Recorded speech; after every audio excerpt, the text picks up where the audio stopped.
Now this illustration deals with illumination when the voltage is over 1,000 volts. The illumination is provided in accordance with NEC 110.34D as in boy. And if we wanted to look at other sections that dealt with less than 1,000 or over 1,000 volt systems, the figure loop refers to figures 5-17 and 6-54, chapters 5 and chapter 6, respectively. Now, notice, since this voltage is over 1,000 volts, then the label would be designed to read danger, high voltage, keep out. And that's in accordance with 110.34C.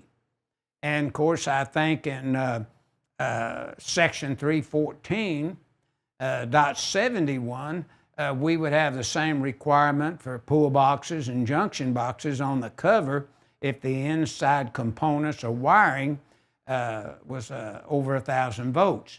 Now, the switch gear and clearances over the switch gear, again, is in accordance with 110.34F, and the illumination has to be provided for the switch gear so you can read the circuit mapping, read the size of the breakers and know which breaker that you were dealing with and so forth, to maybe isolate an area that you were trying to isolate. Now notice, illumination doesn't necessarily have to be right over the equipment. It could be adjacent to the equipment if it provided the appropriate lighting.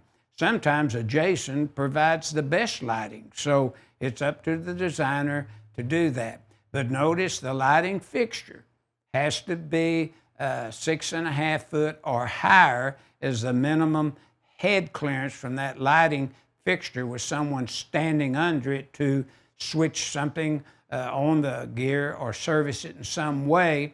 And of course, that's in accordance with 110.32 and 110.33A to the NEC.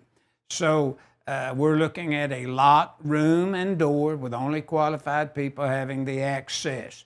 So this is illumination requirements, which is illustrated in this illustration to comply with NEC 110.34D as in dog.